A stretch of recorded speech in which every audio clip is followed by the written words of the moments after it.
Hey guys, आज हम इस वीडियो में डिस्कस करेंगे काफ़ी इंपॉर्टेंट और काफ़ी सीरियस टॉपिक।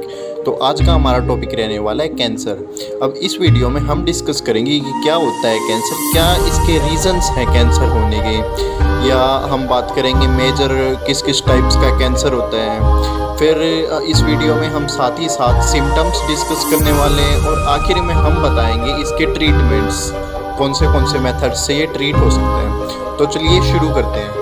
तो बात करते हैं कैंसर होता है क्या है। अब जैसे कि हम सभी जानते हैं, जो हमारी बॉडी के सेल्स होते हैं उनके अंदर न्यूक्लियस प्रेजेंट होता है। अब न्यूक्लियस के अंदर डीएनए प्रेजेंट होता है, जो कि हमारी बॉडी का पूरा इंफॉर्मेशन रखता है अपने पास। ये एक तरह से एक मेमोरी की तरह एक्ट करता है। अब ये जो डीएनए है ये एक सेल को इंस्ट्रक्शन देगा, या आप बोल सकते हैं डायरेक्ट करेगा अपनी तरह का दूसरा सेल बनाने के लिए, जिससे कि वो सेल दो पार्ट्स में डिवाइड हो जाएगा और बिल्कुल अपने ही तरह, बिल्कुल आइडेंटिकल तरह का एक और सेल फॉर्म कर देगा। ऐसे ही प्रोसेस चलता रहता है। पुराने सेल्स एक टाइम के बाद मर जाते हैं और नए सेल्स बनते रहते हैं। अब बात करते हैं डीएनए की। अगर मान लीजिए हमारा डीएनए किसी भी तरह अगर थोड़ा बहुत डैमेज होता है तो डीएनए सेल को इंफॉर्मेशन देता है, या तो वो खुद को रिपेयर कर ले या फिर वो सेल को मर जाने के लिए इंस्ट्रक्शन देता है। अब बात करें कैंसर के केस में, कैंसर के केस में डीएनए का वो पार्ट जो है अफेक्ट होता है जिसमें कि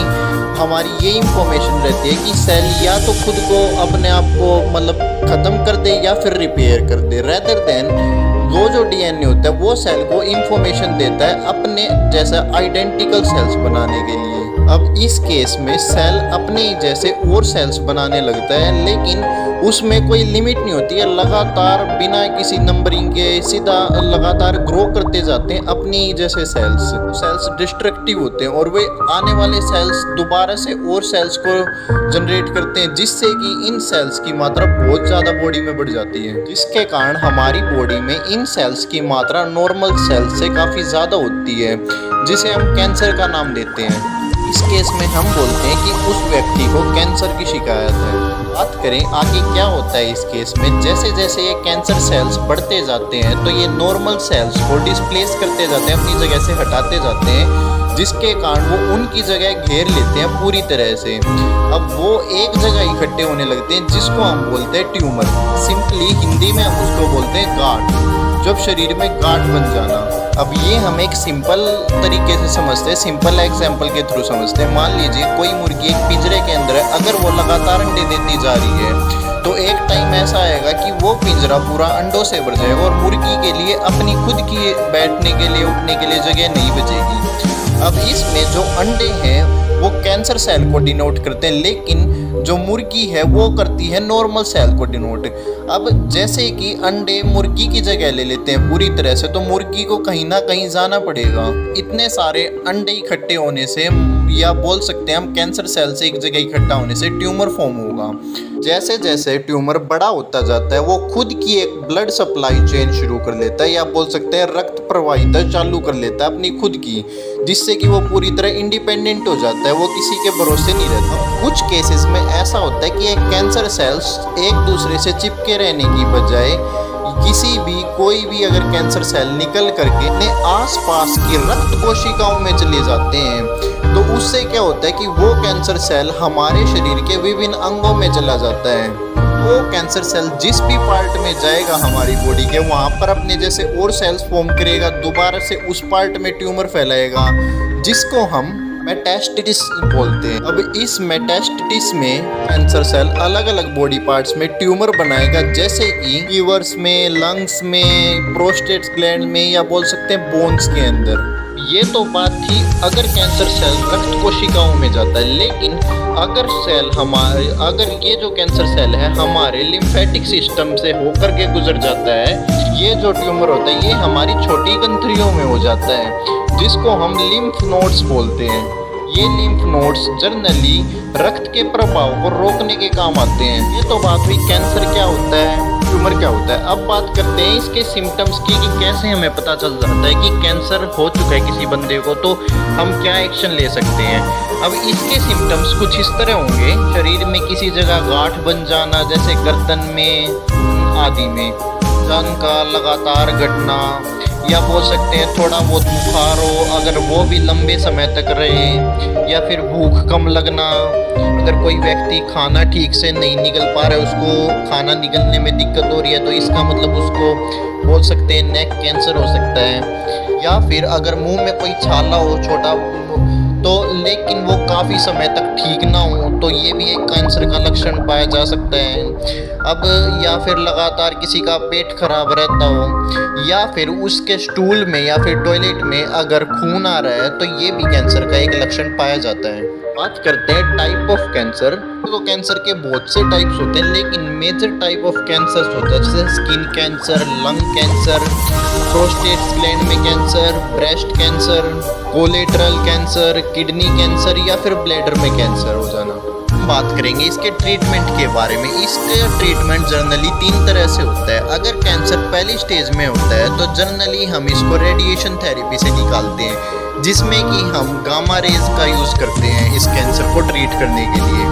बात करें जनरली दूसरे स्टेज में, अगर कैंसर एक स्पेसिफिक पार्ट में है, जैसे कि अगर किसी के गले में कैंसर है या फिर किसी के सिर्फ ब्रेस्ट में कैंसर है, अगर वो कैंसर सेल कहीं फैला नहीं हो, तो जनरली हम इसमें सर्जरी का यूज़ करते हैं। सर्जरी के बाद बंदा पूरी तरह से इस कैंसर से मुक्त हो जाता है। अब बात करते हैं हम थर्ड स्टेज की, बोल सकते हैं या फिर बोल सकते हैं अगर कैंसर, जैसा कि मैंने बोला, रक्त कोशिकाओं से बह करके किसी और पार्ट में भी चला जाता है, तो उसका ट्रीटमेंट हम जनरली, वैसे तो मोस्टली अनक्योरेबल हो जाता है, मतलब वो जनरली ठीक नहीं हो पाता, लेकिन कुछ केसेस में हम उसको ट्रीट करने के लिए कीमियोथेरेपी का यूज़ करते हैं। कीमोथेरेपी बोल सकते हैं सबसे जनरल थेरेपी कीमोथेरेपी होती है कैंसर के लिए। इस कीमोथेरेपी में जनरली हम टैबलेट्स का, पिल्स का या फिर बोल सकते हैं लिक्विड डोसेस का यूज़ ज़्यादा करते हैं। कीमोथेरेपी में दिए जाने वाले ड्रग्स होते हैं वो सीधा उस सेल को टारगेट करते हैं जो कि यूजुअल तरीके से बढ़ रहा है, मतलब जिसकी ग्रोथ काफ़ी तेज़ी से हो रही है, तो जिसको हम जनरली बोल सकते हैं कैरेक्टरिस्टिक्स जिसमें एक कैंसर सेल की होती है। लेकिन कई बार ये जो होता है डिफ्रेंशिएट नहीं कर पाता है कैंसर सेल और एक नॉर्मल सेल के अंदर। अब उसके बारे में हम बताएंगे, जिसको हम साइड इफ़ेक्ट बोलते हैं, कि वो नॉर्मल सेल को भी डैमेज कर देती है कीमियोथेरेपी की जो ड्रग्स होते हैं। जैसे जैसे वो ड्रग्स काम करते हैं कीमोथेरेपी के, वैसे वैसे जो कैंसर सेल्स होते हैं वो मरने लगते हैं। अब जैसे कैंसर सेल्स मरेंगे तो ट्यूमर जो होता है वो छोटा होता जाता है, तो उसकी ब्लड सप्लाई चेन खुद ही खुद ख़त्म होती जाती है। अब जैसे जो ये ड्रग्स होते हैं अलग अलग बॉडी पार्ट्स में जाते हैं, तो वो हर बॉडी पार्ट से एक कैंसर सेल को ख़त्म करते जाते हैं। कीमोथेरेपी के ड्रग्स या तो जनरली खाए जाते हैं या फिर जो लिक्विड ड्रग्स होते हैं वो इंजेक्शन के थ्रू लगाए जाते हैं डिफरेंट बॉडी पार्ट्स में जहाँ जहाँ ट्यूमर होता है। जैसे कि कई बार ब्लैडर में, या बोल सकते हैं हम लंग्स में एक नैरो ट्यूब के थ्रू, या फिर हमारे स्पाइरल सेरेब्रल फ्लूइड के अंदर बाय इंजेक्शन। ये जो होता है फ्लूइड, सेरेब्रल स्पाइनल फ्लूइड, ये हमारी मस्तिष्क तथा रीढ़ की हड्डी के बीच में होता है। अब इसको हम इंजेक्शन के थ्रू हम डालते हैं उस फ्लूइड को, जिससे कि वो ट्यूमर को ख़त्म कर देता है पूरी तरह से। अब जैसा कि मैंने बताया कि जो ये ड्रग्स होते हैं कई बार डिफ्रेंशिएट नहीं कर पाते कि कौन सा एक कैंसर सेल है और कौन एक नॉर्मल सेल है, तो ये कई बार नॉर्मल सेल को भी डैमेज करते हैं। जैसे कि हमारे बोन मैरोज के सेल्स, या बोल सकते हैं डाइजेस्टिव सिस्टम के सेल, या फिर हेयर स्कैल्प पे जो सेल्स प्रेजेंट होती हैं उनको भी। अब जो ये नॉर्मल सेल अगर डैमेज होंगे तो कोई ना कोई बॉडी में प्रॉब्लम भी आएगी, जिनको हम साइड इफ़ेक्ट्स बोलते हैं। अब इस कीमोथेरेपी के साइड इफ़ेक्ट्स कौन से होते हैं ये बताते हैं हम। जैसे कि अब इसमें जो इम्यूनिटी सिस्टम होता है, मतलब रोगों से लड़ने की क्षमता होती है, वो कम होती जाती है शरीर की। कमजोरी महसूस होने लगती है, वज़न कम होने लगता है, मतलब वज़न घट जाता है इंसान का, और बाल झड़ने लगते हैं। ऐसा नहीं है, कीमियोथेरेपी के ड्रग्स लगातार दिए जाते हैं, बीच बीच में एक बॉडी को रेस्ट के लिए और रिकवरी के लिए टाइम दिया जाता है, इसलिए ये कीमोथेरेपी के ड्रग्स एक टाइम इंटरवल के बाद दिए जाते हैं। अब बताते हैं हम एट लास्ट कि इन साइड इफ़ेक्ट्स से कैसे बचा जा सकता है। पूरी तरह से तो इनसे बचना पॉसिबल है नहीं, लेकिन हम इनको कम कर सकते हैं थोड़ी तरह से। जैसे कि एक पेशेंट अगर प्रॉपर रेस्ट ले या फिर प्रॉपर न्यूट्रिशियस फूड ले और अपनी दवाई जो भी डॉक्टर ने सजेस्ट किया उसको टाइम टू टाइम ले, तो इसके साइड इफ़ेक्ट्स ज़्यादा से ज़्यादा कम हो सकते हैं। तो दोस्तों अगर आपको हमारी वीडियो इन्फॉर्मेटिव लगी तो प्लीज़ इस वीडियो को लाइक शेयर एंड सब्सक्राइब कर दीजिए। Thank you.